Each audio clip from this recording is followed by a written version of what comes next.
ощущали войну. Удары дронов, ракет и диверсии бросили тень на страну Путина. Даже крупнейшие города России время от времени становятся целями украинской армии. В последние месяцы рейсы в Москве и Санкт-Петербурге неоднократно приостанавливались из-за серий атак дронов. Почти каждый месяц столица сталкивается с закрытием воздушного пространства, отменами рейсов, низковысотными налетами и ударами по критической инфраструктуре.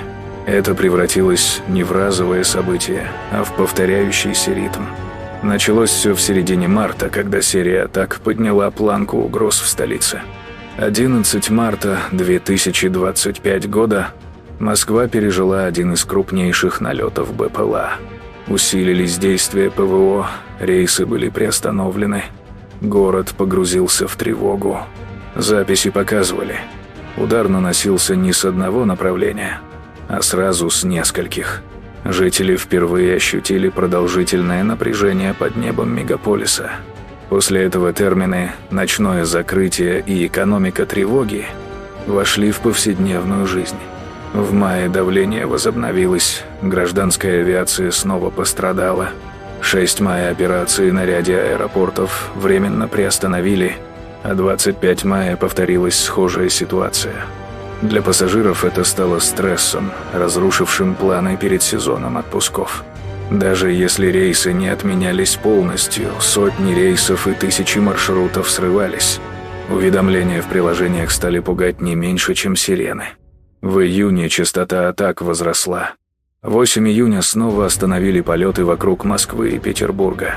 25 июня было заявлено о 114 сбитых дронах, причем удары шли по разным регионам одновременно. Каждая остановка затрагивала не только авиацию, но и навигацию, а сбои GPS ощущались по всей округе. В июле атаки вышли на новый уровень. 4 июля был поврежден трансформатор в Сергиевом Посаде, а на следующий день сбили еще 4 дрона. Жителям пришлось привыкать к перебоям с электричеством, запасом топлива и генератором. 18 июля рейсы в Домодедово и Внуково остановили из-за налетов, а 20 июля заявили о 142 дронах, 117 из которых уничтожили. Это стало новой нормой лета. Задержки, переносы рейсов, пересмотр планов перевозчиков. Люди стали считать дни без тревог и делиться списками в соцсетях. 26 августа одновременно остановили работу 3 крупных аэропортов Москвы. В Брянске и Смоленске начались пожары и взрывы, что вынудило ПВО перераспределять ресурсы. К концу августа стало ясно: закрытие аэропортов вокруг столицы могут происходить в любой момент. 1 сентября объявили о 160 дронах за ночь, а затем о 152 еще через несколько дней. Для москвичей стало очевидным: война рядом, прямо у их домов. Закрытые полосы и задержки напоминали, что официальные заявления о сбитых дронах не снимают тревоги. Почему сейчас? Во-первых, политические ограничения ослабли. Во-вторых, Украина развивает дальнобойные средства удара. Германия заявила о снятии лимитов на дальность, США же сохраняют выборочные запреты. Это изменило правила. Москва больше не неприкосновенна. Украина опирается на 3 направления.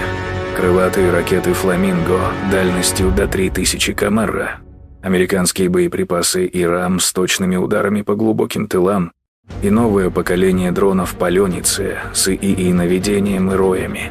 Все они расширяют спектр угроз и делают расстояние лишь термином планирования. Для российской ПВО проблема стала очевидной. Дешевые дроны истощают дорогие ракеты-перехватчики, а многовекторные атаки сокращают время реакции. Усиление купола Москвы не решает проблему, арсеналы ПВО изнашиваются, а тревоги стали случайными и регулярными.